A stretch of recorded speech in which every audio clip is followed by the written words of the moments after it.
CET एक exam है, common eligibility test, एकदम कॉमन।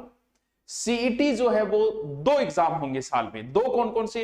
एक तो वो है क्योंकि हमारे कितनी भर्तियां आती है, कुछ भर्तियां 10वीं लेवल की आती है, कुछ भर्तियां 12वीं लेवल की आती है। अब लगभग भर्तियां 12वीं लेवल हो चुकी है, जैसे पहले राजस्थान पुलिस 10वीं लेवल थी, अब 12वीं होगी। कुछ भर्तियां ग्रेजुएशन लेवल आती है। भर्तियां 3rd ग्रेड जितनी भी भर्तियां हैं लगभग, कुछ को छोड़ के, वो सारी अंडर सीईटी आ गई। आरपीएससी जो है ना, आरपीएससी पहले आरपीएससी जो है ना 3rd ग्रेड टीचर की भर्ती आरपीएससी लेती थी। 2010 का अंतिम पेपर लिया था उसने। उसके बाद में उसने कहा कि देखो भाई हमारा यही काम बहुत है, लोड बहुत है, 3rd ग्रेड जो है थे कोई और विभाग बढ़ा के दे दो, मानना 2nd ग्रेड ऊपर की भर्तियां दे दो। आरपीएससी जो है वो 2nd ग्रेड से ऊपर की भर्तियां लेती है। तो आरपीएससी की किसी भी भर्ती में सीईटी लागू नहीं है। जैसे आप कहो कि एसआई की भर्ती आरपीएससी लेती है, उसमें लागू नहीं है। एलडीसी भी 2 है, एक आरपीएससी लेती है, एक अधीनस्थ बोर्ड लेता है। तो वैसे 2nd ग्रेड वगैरह इनमें फर्स्ट ग्रेड है, आरएस है, इन किसी में भी सीईटी लागू नहीं है। सीईटी उसके लिए लागू की गई जिन भर्तियों में भीड़ बहुत ज्यादा है। शॉर्टकट में मैं आपको बताऊं, जैसे राजस्थान पुलिस 17 लाख, सरकार की व्यवस्था बढ़ाने की सबसे बड़ी समस्या, फिर पेपर आउट हो जाते हैं क्योंकि तहसील स्तर तक पेपर आ जाते हैं, तो वहां आउट होने के, उनको रोकने के लिए एक प्रकार से सीईटी किया। अब आप कहोगे सर उससे कैसे रुकेगा, वो भी समझाएं। तो सीईटी 2 प्रकार से होगी। कैसे? एक तो होगी ग्रेजुएशन लेवल पे और एक होगी 12वीं लेवल पे। तो ग्रेजुएशन लेवल की जो सीईटी है, देखो उसका टाइम टेबल यह है, दिसंबर में होगी, और जो 12वीं लेवल है वो फरवरी 2023 के अंदर होगी। दोनों भर्तियां, ठीक है। यानी अधीनस्थ बोर्ड जो भर्तियां करवाता है उन भर्तियों में सीईटी लागू हुआ है, यानी एक प्रकार से 3rd ग्रेड की भर्तियों में लागू हुआ है। और इसमें भी नॉन टेक्निकल में लागू हुआ, टेक्निकल जैसे जेईएन वगैरह में लागू नहीं हुआ है। सर वैलिडिटी, पहले तो ये समझो कि सर ये क्यों लिया जा रहा है। मैं अगर आपको शॉर्ट में बताऊं, जैसे कितने बच्चे हैं, टोटल 17 लाख है 12वीं पास लगभग, जैसे अभी राजस्थान पुलिस में हुआ 17 लाख का पेपर करवाना क्या आसान है, तो एक बार ही करवा दें, फिर पेपर आउट हो जाते हैं क्योंकि पेपर तहसील स्तर तक आ जाते हैं। अब क्या है, एक कॉमन टेस्ट लिया आपका कि एक थरो टेस्ट ले आ जाओ, सारा का सारा आ जाओ। जब थे वो पेपर लियो, किंग आई तो भाई 55% बनाएगा, किंग आई 50% बनाएगा, किंग आई 60 बनिया, किंग आई 80 बनिया, किंग आई 90% बनिया पेपर के अंदर, ठीक है। अब सारा ले लिया, आ गए कोनी के थन कितना मिनिमम कितने मार्क रखे गए ये भी नहीं बताया आपको।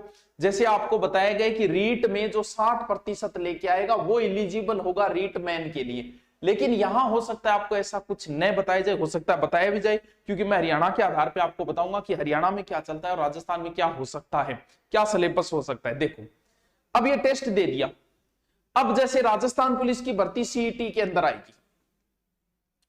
अब राजस्थान पुलिस का जैसी भर्ती आई तो आपसे ये कहेंगे कि देखो भाई 17 लाख को पेपर ले लियो, अब दोबारा 17 लाख को मार लेना, उधर ही मूड को नहीं। मैं आ चाहवा कि 5000 पोस्ट आई है तो बिंगा में 5 गुना बुला लिया, 15 गुना बुला लिया। मान लो कि वो 15 गुना बुलाए कि 15 गुना पेपर करा लिया, कितना यानी लगभग 15 यानी 75,000 बच्चों को बुला के पेपर करवाएगी। तो 75,000 कौन से बुलाएंगे सर, फॉर्म तो 17 लाख है ना। वो ये कहेगी इन्नू देख लेगी बा, या तो वो ये बोल देगी कि जिसके 78% से ऊपर है वही राजस्थान पुलिस का फॉर्म भरेगा। समझ गए बात को? यानी 15 गुना तक वो अनुमान लगा लेंगे, अनुमान लगा के कह देंगे कि जिसके 60% से ऊपर है वो भर दे राजस्थान पुलिस के फॉर्म और इनका फिर हम पेपर लेंगे, उनका भी पेपर होगा।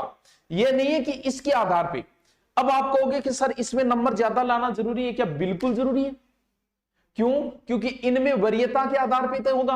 अब तो एकोनी के तो 40% लिए हो और तने कह दिया राजस्थान पुलिस और फॉर्म भर दे, क्यों? क्योंकि तेरा तो बहुत कम है, बुलाना कितना है, 75,000 बुलाए पेपर कराने, तो वो टॉप लेंगे। यानी हर बार आपको सीईटी देना पड़ेगा अपनी श्रेणी सुधारने के लिए।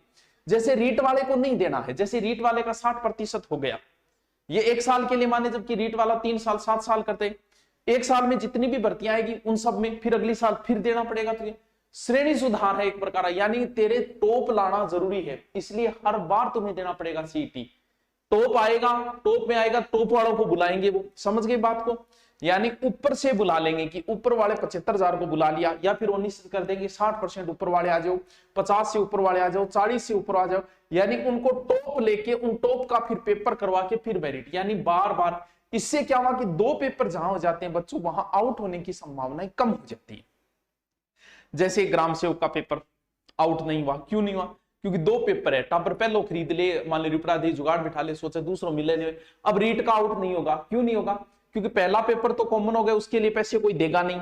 दूसरा पेपर सिर्फ जयपुर में करवा देगी। जैसे 75,000 बच्चों को अगर पेपर करवाना है तो सरकार जयपुर ही करा देगी। अब संभाग स्तर पे हो गया, बड़े स्तर पे हो गया, वो पेपर आउट नहीं होते, तो इस सीईटी से पेपर आउट होने की संभावनाएं भी क्या हो जाती है, कम हो जाती। अब बता दिया कि अब आपको पता होना चाहिए कि कौन सी भर्ती ग्रेजुएशन लेवल पे है और कौन सी भर्ती जो है वो ग्रेजुएशन लेवल पे नहीं है।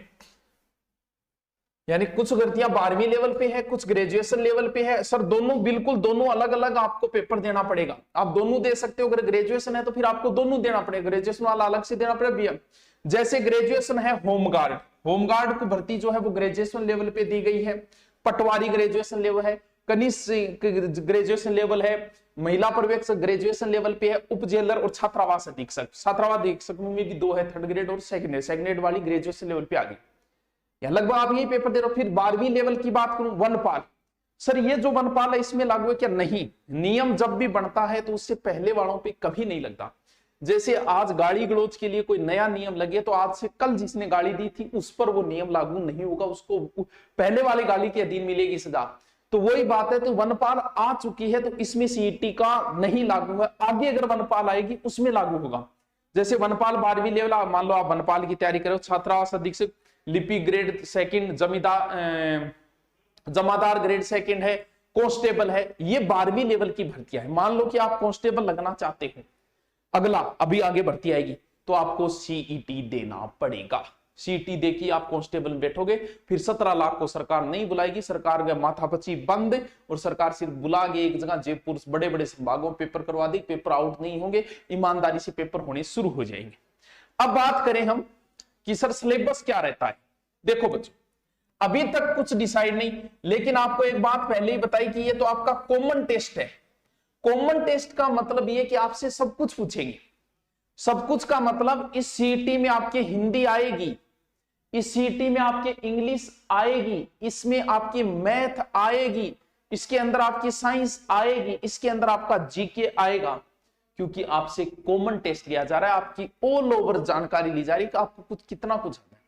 अब मैं एक बार बात कर लूं हरियाणा की कि सर हरियाणा सीईटी में क्या सिलेबस आता है। देखो हरियाणा सीईटी में पहले 100 नंबर का पेपर होता था, अब 95 का कर दिया। बोलो 5 नंबर कुछ फायदा वगैरह देना हो किसी को, खेल वगैरह, उसके यानी 100 मान लेते हैं, पहले 95 100 थे, 95 कर दिए, ठीक है।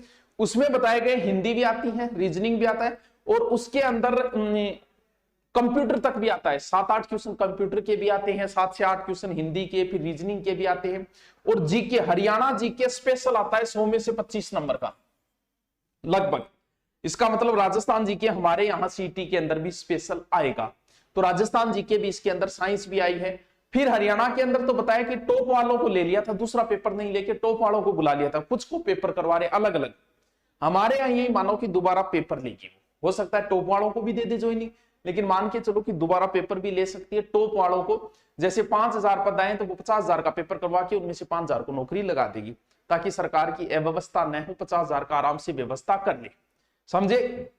अब बताइए कोई समस्या रही आपके? सीईटी के बारे में मैंने टोटल बता दिया, आपको सीईटी की पूरी जानकारी दे दी। यानी आपको सीईटी देनी पड़ी, आप 12वीं लेवल हो तो भी आपको देना पड़ेगा। 1 साल के अंदर 12वीं लेवल पे जो भी भर्तियां आएगी 3rd ग्रेड की, और उसी प्रकार से आप ग्रेजुएशन हो तो भी आपको देना पड़ेगा सीईटी, और इसमें आपको हर बार देना पड़ेगा ताकि आपकी रैंक का सुधार हो और आप टॉप के अंदर आओ, फिर टॉप वालों को बुलाया जाता है वो।